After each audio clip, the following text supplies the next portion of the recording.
Hello, guys. Let's talk Bitcoin tonight. Um, I'm looking at the charts right now, and I see a couple different directions Bitcoin could go at this point. Let me explain what we're looking at. I suppose I should start the charts up and let you guys look at the charts too. So just a second here. Let me get the charts. I gotta size them down a little bit to get them on the screen here. 1 second, 1 second. Okay, here we go right here. Okay, so here's the chart, Bitcoin. And let's just sit here and look at it for a minute. Uh, what we're looking at here is, let's expand the chart a little bit. Okay, we're looking at the 12-hour.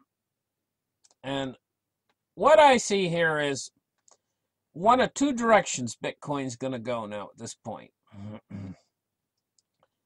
And I mean, to oversimplify things, Bitcoin is reaching the long point of this, and it's starting to consolidate. You notice that the ups and downs are getting smaller.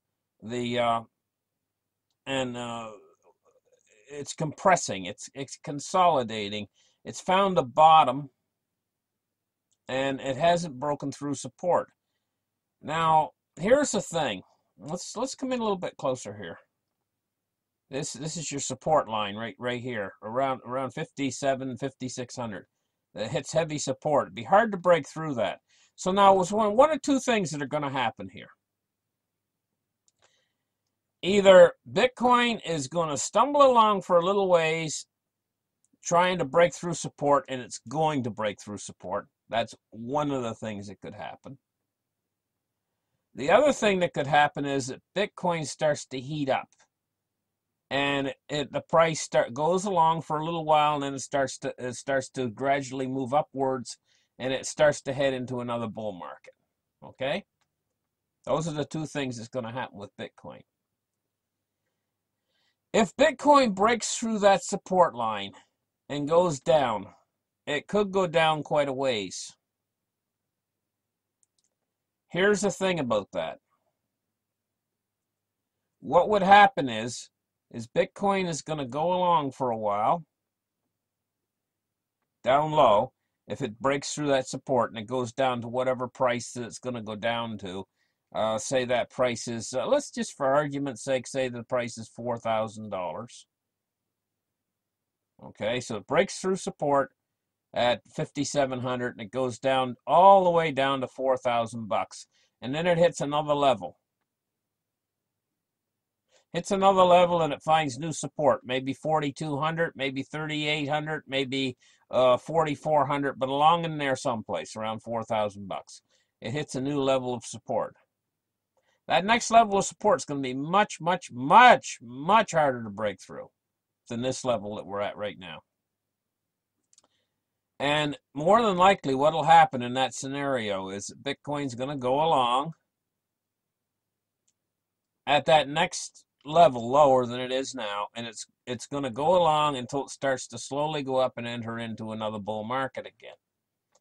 Now, for you guys out there say Bitcoin's just going to disappear and blow off in the wind, it's not, because the technology that Bitcoin is created by, the technology is too great.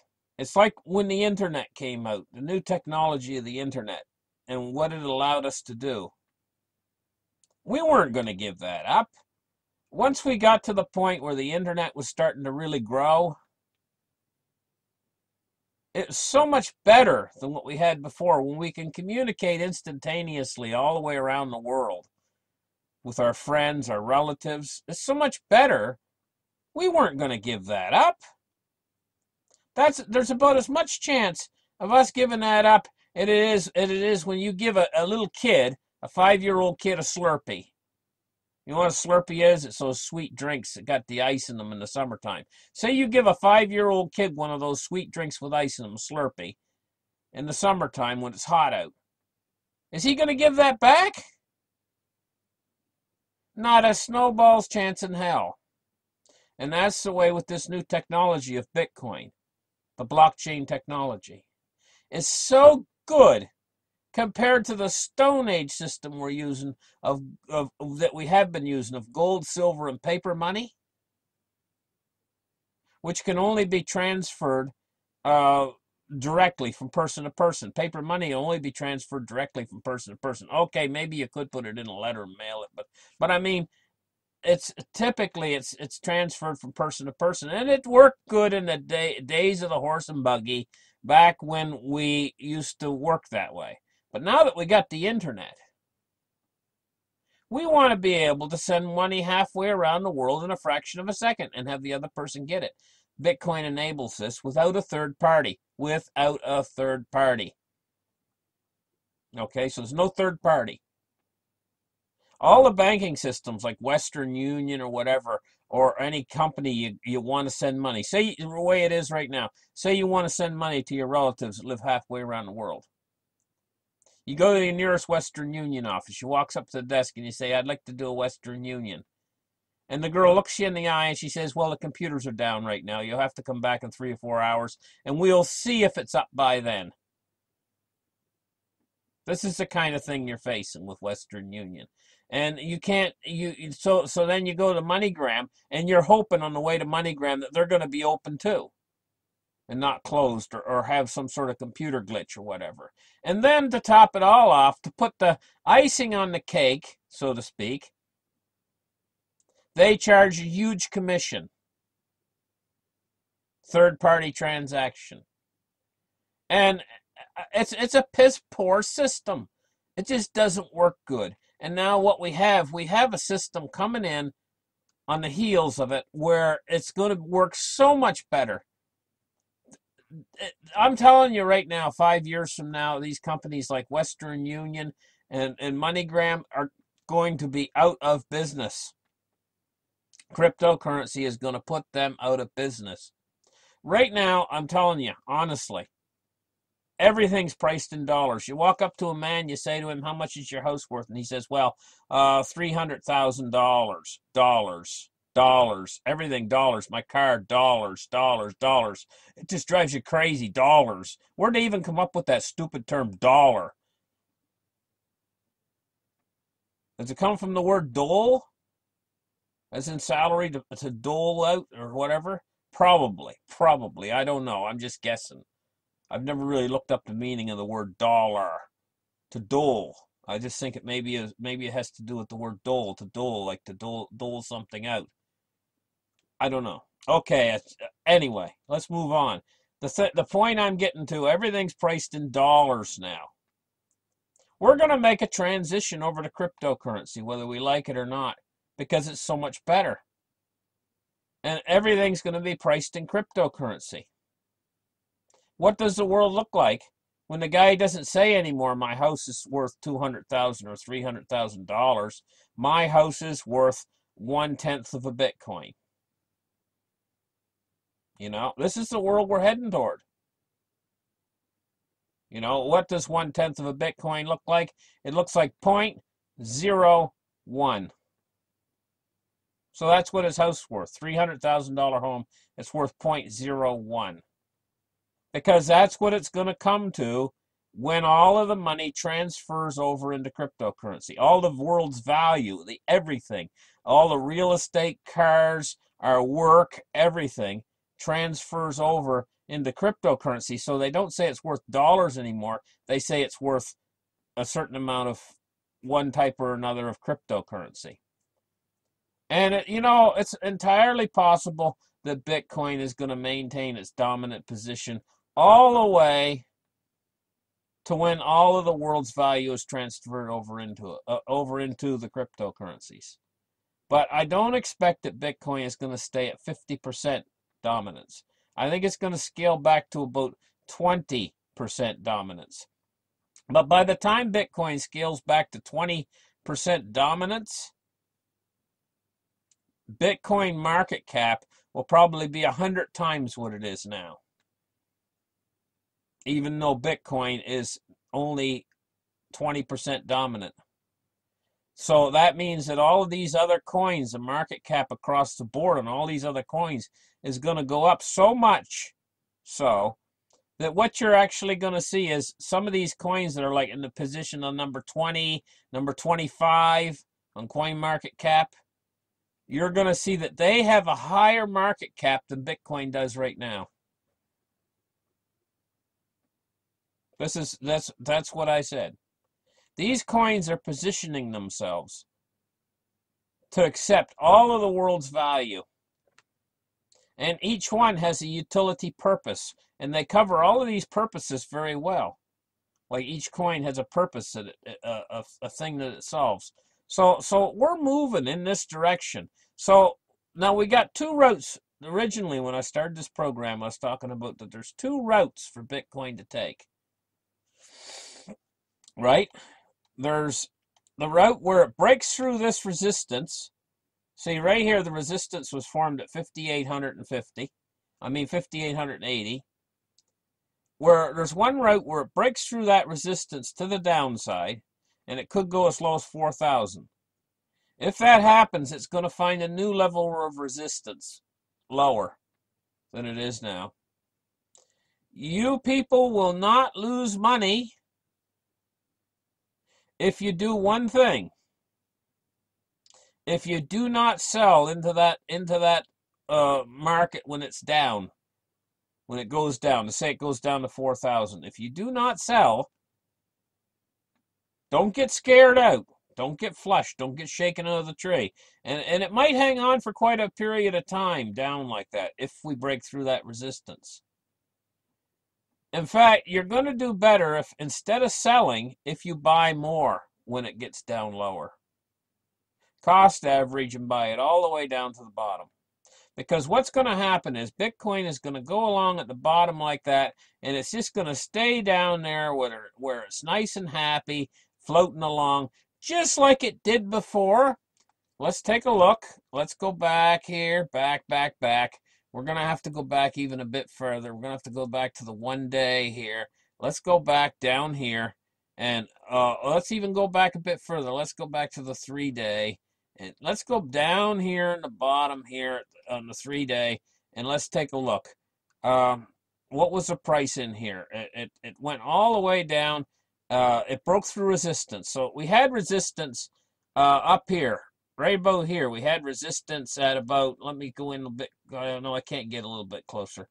Resistance was somewhere around $600, $500-600. Well, it was up to 1,150 or thereabouts. It went all the way down to like $500 or $600, and it met resistance for a while. It went along with that resistance, and it was fine. And it broke through the resistance to the downside, and it went all the way down to like 240 bucks. Okay, there it is right there. And that line right there is $247. And you see, it went along that line for a long time. $247. Now, if you remember right, an awful lot of people had a chance to buy in at those prices, but they didn't know Bitcoin was going to make the move that it made. Okay? And they had a long chance to buy in at those prices. Now, the people that bought in up here on this hill here of 1,100, when they got down in this valley down here of $200 bucks or $240, can you imagine how they felt and how much money they had lost? Now, imagine if they had sold down there like me.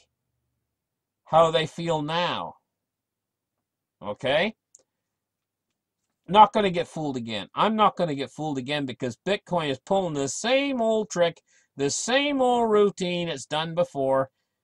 Right now, we're in the same position right here that we were back then. Or actually, we're back here. We're right here. We're like it was when it was $600 right there. So yeah, it could break to the downside, and it could go all the way down in here and go along for a long time low like that. But what's it going to do? In the end, it's going to do the same thing it did here. Except this next time, we're not going to be talking about it going to 20,000 from 250 to 20,000. we're going to be looking at just as big a move from, say, it goes down to 4,000. We're going to be looking at just as big a move to the upside. If it goes down to 4,000, we're looking at just as big a move to the upside, percentage-wise, as it was from 250 all the way up to 20,000. And so, if you've got Bitcoin, this is one of the positions, one of the things that this Bitcoin can actually do right here. I've laid it out for you. That's one thing it can do. Now, the other thing it can do is it can start to take off prematurely from where it is right now and go to the upside and start to move back into a bull market right away. It can do that. That's the other thing it can do. Now, the third thing is it's a stay like it is right now. I don't think it's going to. It's consolidating for a move to the upside or to the downside. I can't tell you which. I've given it a 50-50 for each way. I can't tell you which way it's going to move. But what I can tell you is either way it goes. If it goes to the downside, it's going to go along for a while and then go back into a bull market. Or it could go into a bull market prematurely right now. Right? I'm giving it 50-50 for those two things that it's going to do. If it goes into a bull market right now, it's a premature bull market. And we're probably not going to see it go up much higher than 25 or 30,000 and then fall back again. If it does the opposite, and if it breaks through resistance and goes to the downside, and it stays down for a long time before it finally starts to slowly go back into a bull market, that's when we're going to see the really big, monstrous mountain come out of this whole thing. Now, if it goes into the premature bull market, and it climbs up to, say, let's just for sake of argument, say 25,000, and it falls back,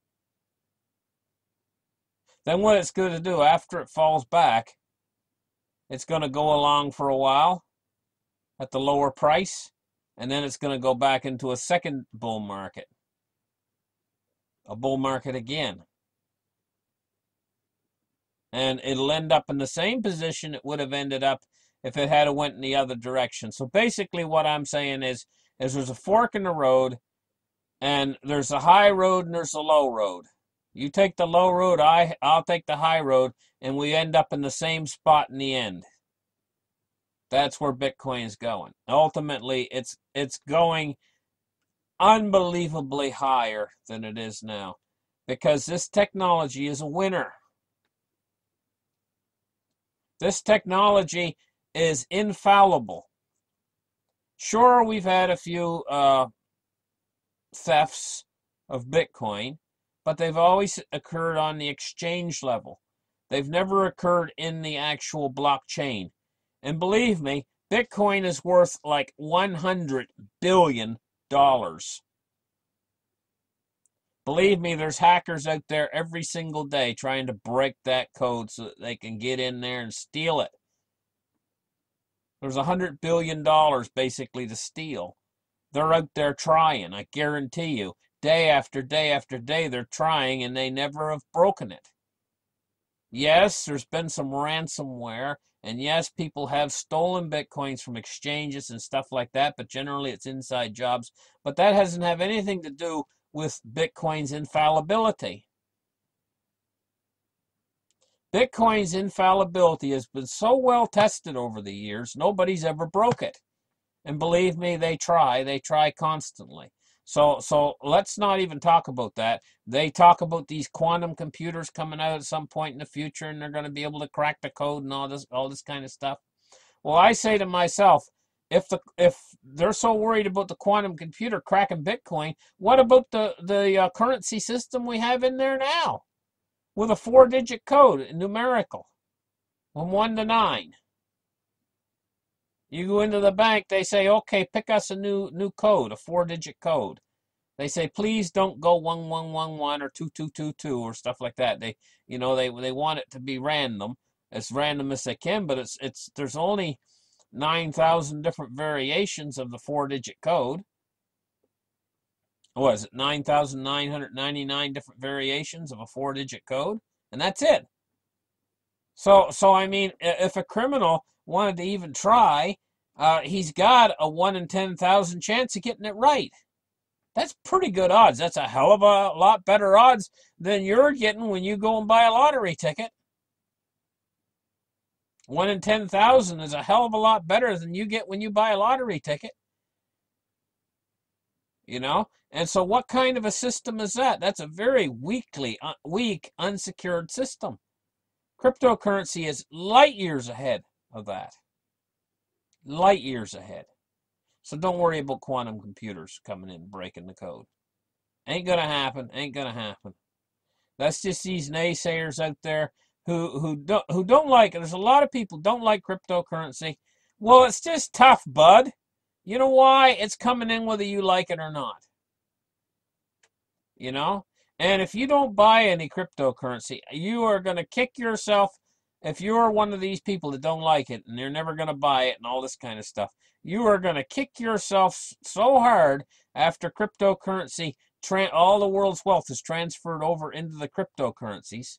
I'll tell you, people say, well, what about gold and silver? If the cryptocurrencies are going to do this, right? Where's gold and silver going to be? I'll tell you where gold and silver is going to be. I'll tell you right now.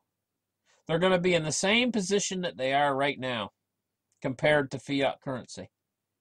What can you do? You want to go out and you want to buy some gold and silver. What do you buy it with? Dollars. What's it priced in? Dollars. Well, after this transfer takes place, it's very simple. Your gold and silver is going to be priced in Bitcoin instead of dollars. That's right. It's going to be priced in Bitcoin instead of dollars. Your gold and your silver. And so it's still going to have a high price like it does today, but it's going to be priced in Bitcoin. But being that all the world's wealth is going to come down on Bitcoin, there's only 20 million of them, or let's say probably at least 20% of the world's wealth, because I'm thinking that these other coins are going to absorb about 80% of the world's wealth more is in these other coins, but spread out amongst about probably 40 or 50 different coins that we're going to use. And don't think that's too many coins. It's not, because if you take a look at the world currencies, there's more than 40 or 50 different currencies out there right now in the world. Right here in Canada, we use a dollar, but it's not the American dollar. It's a Canadian dollar. In Great Britain, they use the British pound.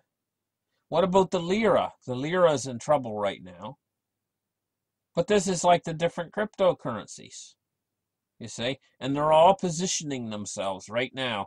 While we're speaking right now, these cryptocurrencies are positioning themselves to take all the wealth of the world, to absorb it all.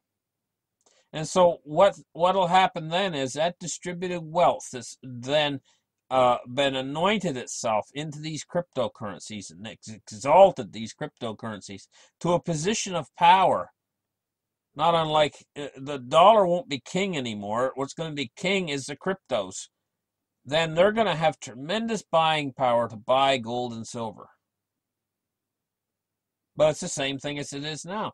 You use your dollar, which has tremendous buying power for buying gold and silver right now. Look, you can buy a whole ounce of silver right now for like $14.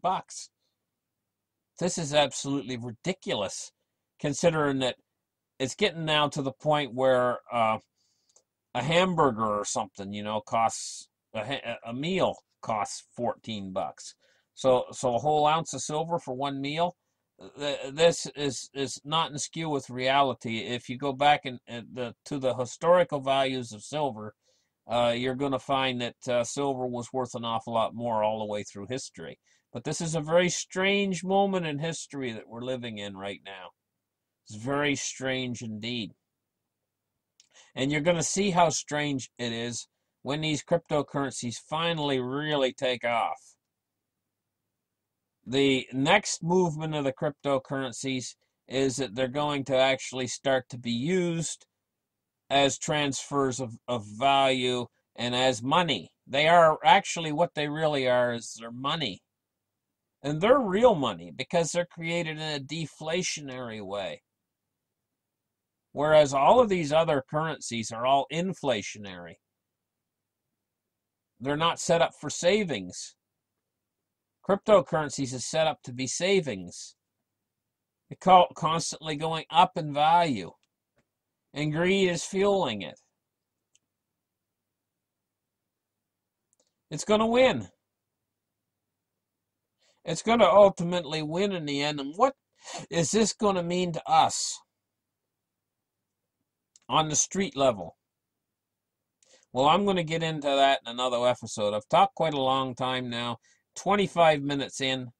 Listen, thank you guys for listening. I'm going to probably carry on this conversation some other evening. I'm not really going to make it a 1 to 2 part, but I'm going to carry on this conversation some other evening, maybe do another 25 minutes talking about this subject, because this is going to be the most important thing that's happened since, bigger than the light bulb, bigger than the invention of the automobile. This is going to have a more profound effect upon mankind.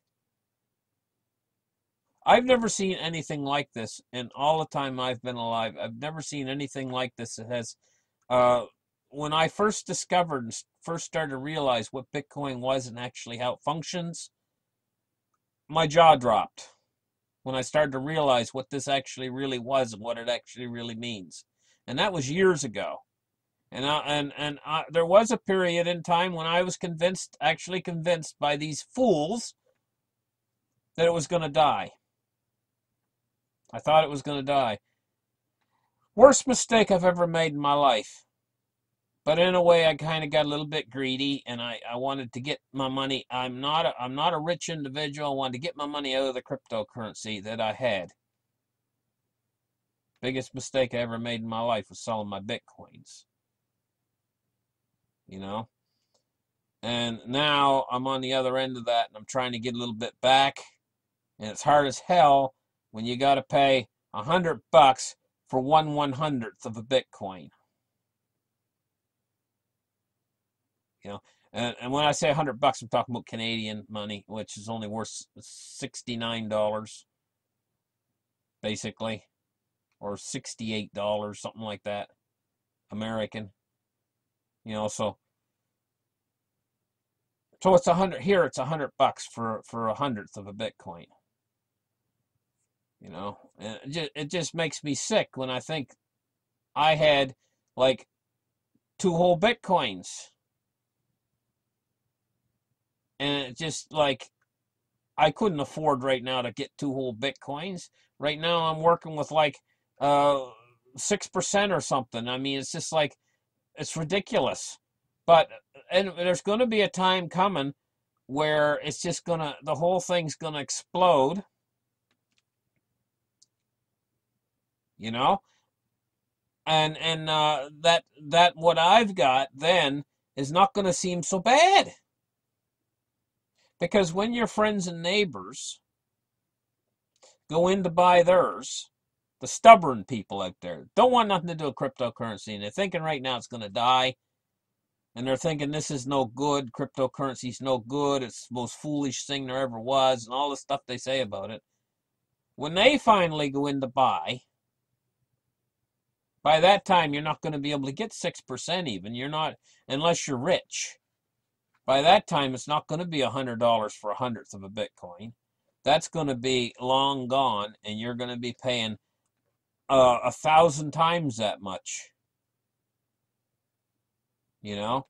And so when they go to buy their cryptocurrency, finally in the end, when everybody else is doing it, they're going to come home with their cryptocurrency, and they're going to be really happy. Look at what I did today. I went out and bought some Bitcoin. Well, how much did you pay? Well, I took everything I had out of the bank. I had $23,000 in the bank, and I got one tiny little piece of 1 Bitcoin, and like what, 1/1000th or something like that. by the time they go out to buy their Bitcoin, when everybody else is buying it and everybody else is taking their value in and transferring it into the cryptocurrencies. By that time, the dollar is just going to completely be toast. Ain't going to be worth nothing. You know? And its intrinsic value, ultimately, it's going to go down to zero. Die. It's going to die. Completely die. And the value of Bitcoins, how high are they going to go when there's only ever 20 million? And let's face it, a lot have been lost. It's really probably what we're looking at right now is probably less than 14 million of them.